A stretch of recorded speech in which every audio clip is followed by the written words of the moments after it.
laying low while I pop a bottle off of your chain swinging, clang clang, and it costs a lot. Bitch, I'm always at the guala, yeah, and you are not badass beat. Keep on going till you hit the spot. Whoa. Assalamualaikum warahmatullahi wabarakatuh. Hai teman-teman, jumpa lagi dengan saya Reskiah Dwi Putri Siregar pada Asiknya Belajar Kimia. Nah, pada video kali ini kita akan membahas yaitu menyetarakan reaksi redoks. Yang pertama, kita akan membahas konsep dasar reaksi redoks. Apa sih itu reaksi redoks? Nah, untuk memahaminya, mari sama-sama kita simak video berikut ini. Redoks adalah reaksi kimia yang terjadi dari gabungan reduksi dan oksidasi. Reaksi redoks mencakup semua proses kimia, di mana atom melibatkan perubahan biloks atau bilangan oksidasi. Selanjutnya, kita akan mempelajari pengertian redoks berdasarkan O2, di mana reduksi artinya lepas O2, sedangkan oksidasi tangkap O2. Contoh dari reduksi adalah Al2O3 menghasilkan 2Al, di mana pada reaksi ini oksigennya dilepas sehingga dikatakan dia reduksi. Contoh dari oksidasi yaitu C ditambah O2 menghasilkan CO2. Pada reaksi ini, oksigennya ditangkap sehingga dikatakan dia oksidasi. Nah, seperti itu ya teman-teman. Jika dia reduksi, artinya lepas O2, sedangkan oksidasi tangkap O2. Selanjutnya, kita masuk ke pengertian redoks berdasarkan elektron. Jika dia reduksi, yaitu tangkap elektron, dan jika dia oksidasi, yaitu lepas elektron. Contoh dari reduksi yaitu Na+ ditambah E menghasilkan Na. Pada reaksi ini, elektronnya dilepas sehingga dikatakan dia reduksi. Nah, contoh oksidasi, Mg menghasilkan Mg2+ ditambah 2E. Pada reaksi ini, elektronnya dilepas sehingga dia dikatakan oksidasi. Nah, setelah kita membahas pengertian redoks, baik berdasarkan oksigen maupun berdasarkan elektron, saya punya trik asik nih teman-teman. Apa itu trik asiknya? Yaitu oke ditangkap, elek dilepas. Apa sih arti dari trik asik tersebut? Nah, jika dia oke ditangkap, artinya oksidasi pada oksigen itu ditangkap, sedangkan elek dilepas, artinya oksidasi pada elektron itu dilepas. Nah, kebalikan dari trik asik ini merupakan pengertian reduksi pada oksigen dan pada elektron, di mana jika dia reduksi pada oksigen itu dilepas, sedangkan pada elektron itu ditangkap. Nah, itu yang perlu diingat ya teman-teman. Oke ditangkap, elek dilepas. Nah, setelah berdasarkan O2 dan berdasarkan elektron, sekarang kita masuk ke berdasarkan biloks. Dalam biloks, jika dia reduksi, itu mengalami penurunan biloks, sedangkan dalam oksidasi itu mengalami kenaikan biloks. Untuk lebih memahaminya, mari sama-sama kita simak video penjelasan saya berikut ini. Nah, di sini kita akan membahas yaitu pengertian reduksi dan oksidasi berdasarkan biloks. Nah, reduksi yaitu mengalami penurunan biloks, sedangkan oksidasi mengalami kenaikan biloks. Langsung saja kita masuk ke contoh. Contoh reduksi yaitu di sini saya ada reaksi MnO4 menghasilkan Mn2+. Nah, mari kita buktikan reaksi ini merupakan reaksi reduksi. Yang pertama, kita akan cari biloks dari Mn di sini terlebih dahulu. Nah, MnO4- sudah jelas muatannya yaitu -1. Nah, O biloksnya yaitu -2. Karena di sini ada 4, maka dia dikalikan 4. -2 dikali 4 sama dengan -8. Berarti Mn sama dengan min 1, karena min 8 pindah ke sini, maka tandanya diubah menjadi plus 8. Nah, Mn sama dengan min 1 ditambah 8 yaitu plus 7. Maka dari itu, bilox dari Mn yaitu plus 7. Kemudian kita masuk ke Mn2+. Sudah jelas Mn2+ di sini memiliki ion 2, maka biloxnya yaitu plus 2. Dari plus 7 ke plus 2 mengalami penurunan bilox, maka dikatakan dia reduksi. Nah, selanjutnya kita masuk ke oksidasi. Oksidasi, di mana pengertiannya yaitu mengalami kenaikan bilox. Contohnya di sini saya punya Mg menghasilkan Mg2+. Nah, pertama kita cari bilox Mg di sini.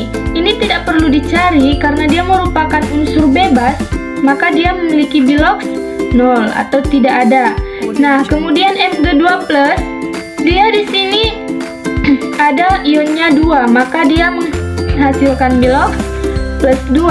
Dari 0 ke plus 2 tentu saja mengalami kenaikan, maka dikatakan dia oksidasi. Nah, sudah jelaskan teman-teman bagaimana cara mencari bilox.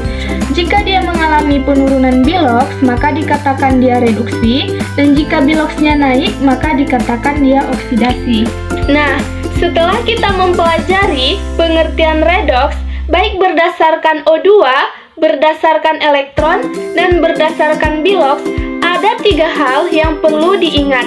Yang pertama, terdapat unsur bebas seperti oksigen, klorin, cuprum, dan lain sebagainya. Yang kedua, terjadinya perubahan bilox atau bilangan oksidasi. Yang ketiga, adanya reduktor atau pereduksi dan adanya oksidator atau pengoksidasi. Jika salah satu di antara yang 3 ini terdapat dalam suatu reaksi, maka reaksi tersebut dikatakan reaksi redoks. Selanjutnya, kita akan membahas fungsi reaksi redoks. Apa sih fungsi reaksi redoks dalam kehidupan sehari-hari? Yang pertama, untuk memahami fenomena korosi logam dan cara pencegahannya. Teman-teman tahu kan apa itu korosi?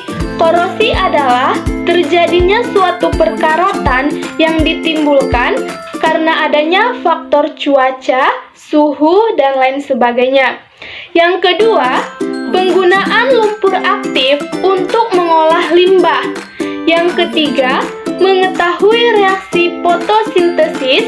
Yang keempat, oksidasi makanan dalam sel. Yang kelima, pembuatan alat-alat dapur dari stainless steel sehingga tidak berkarat karena permukaannya selalu dilapisi oksida akibat proses oksidasi yang berlanjut.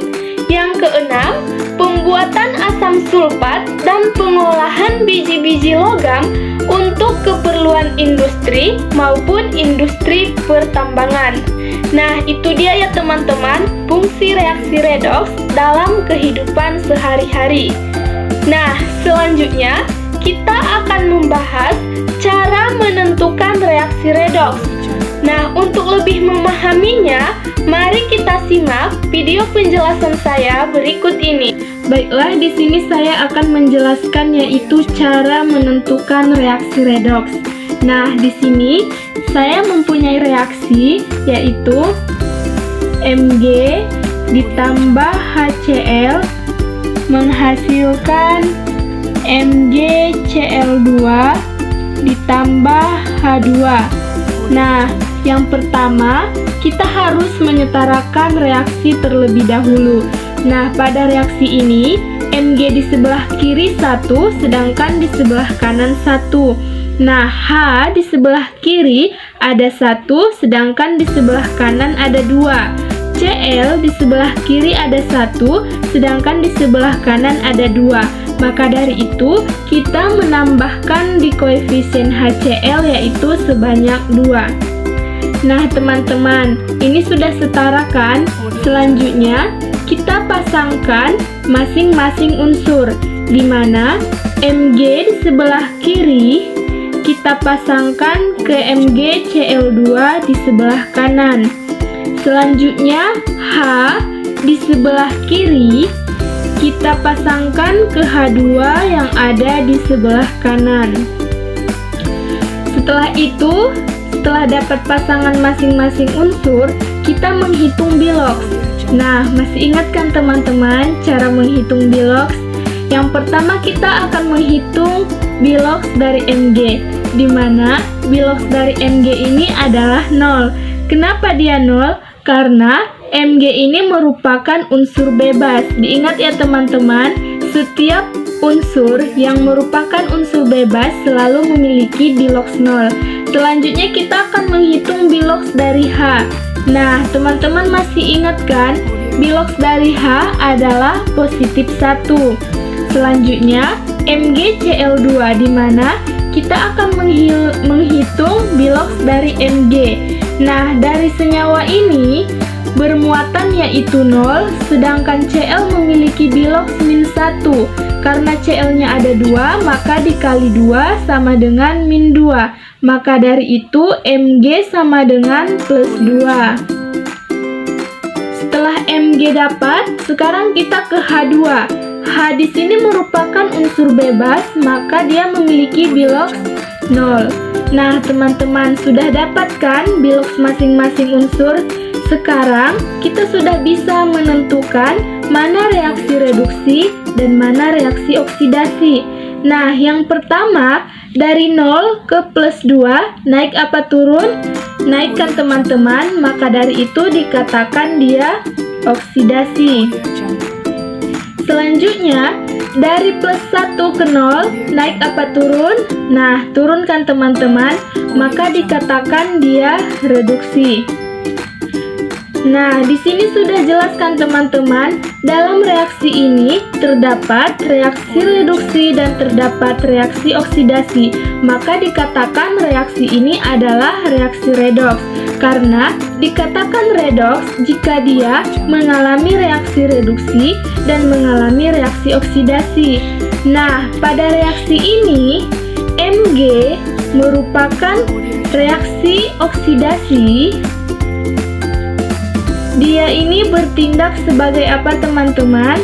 Nah, dia bertindak sebagai reduktor. Selanjutnya kita lihat yaitu HCl. HCl merupakan reaksi reduksi.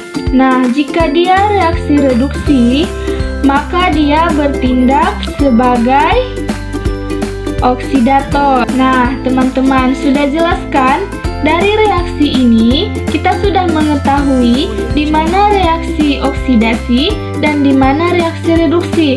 Nah, jika sudah seperti ini, maka kita sudah bisa menentukan hasil dari reaksi oksidasi dan hasil dari reaksi reduksi. Nah, MgCl2 merupakan hasil dari oksidasi. MgCl2 merupakan hasil dari oksidasi, sedangkan H2 merupakan hasil dari reduksi. Nah, begitulah kira-kira cara menentukan mana reaksi reduksi dan mana reaksi oksidasi. Diingat ya teman-teman caranya. Nah, di sini kita masuk ke contoh soal yang kedua. Saya punya reaksi Cl2 ditambah NaOH menghasilkan NaCl ditambah NaClO ditambah H2O. Nah, seperti yang tadi, pertama kita setarakan reaksinya terlebih dahulu. Karena di sini Na-nya ada 2, maka di sini kita tambah koefisien 2. Nah, karena sudah setara, selanjutnya kita menentukan pasangan. Karena di sini kita mau mencari biloks dari Cl, maka Cl2 ini berpasangan dengan NaCl dan berpasangan dengan NaClO. Nah, setelah itu kita cari biloks dari Cl2 terlebih dahulu. Nah, karena dia merupakan unsur bebas, maka biloks dia yaitu 0. Selanjutnya Cl di sebelah kanan. Cl di sini memiliki biloks -1. Kenapa -1? Karena Na memiliki biloks +1, pindah ke sebelah kanan jadi -1. Selanjutnya mencari biloks Cl pada senyawa NaClO. Na memiliki biloks +1, sedangkan O -2, maka Cl menjadi +1. Setelah mendapat biloks, sekarang kita sudah bisa menentukan yang mana oksidasi dan yang mana reduksi. Dari 0 ke -1, dia mengalami penurunan biloks, maka dikatakan dia sebagai reduksi. Selanjutnya, dari 0 ke +1, dia mengalami kenaikan biloks, maka dikatakan dia sebagai oksidasi. Nah, teman-teman sudah mengetahui kan yang mana reduksi dan yang mana oksidasi. Berarti reaksi ini merupakan reaksi redoks karena terdapat senyawa ataupun unsur yang memiliki perubahan biloks dan terdapat adanya reaksi reduksi dan reaksi oksidasi. Nah, Cl di sini dia bisa bertindak sebagai reduktor dan bertindak sebagai oksidator. Berarti Cl2 merupakan autoredoks.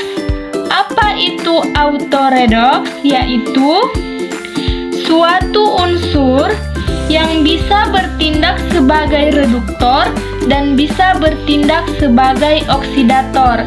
Nah, maka dikatakan dia autoredoks atau dengan kata lain yaitu disproporsionasi. Nah, seperti itulah teman-teman cara menentukan reaksi redoks. Nah, dari video penjelasan tadi sudah jelaskan teman-teman bagaimana cara menentukan reaksi redoks. Nah, cukup sekian video pada part pertama ini. Semoga kita semua dapat memahaminya. Untuk lebih memahami materi selanjutnya, jangan lupa saksikan selalu video pembelajaran saya pada video part kedua. Saya ucapkan terima kasih. Assalamualaikum warahmatullahi wabarakatuh.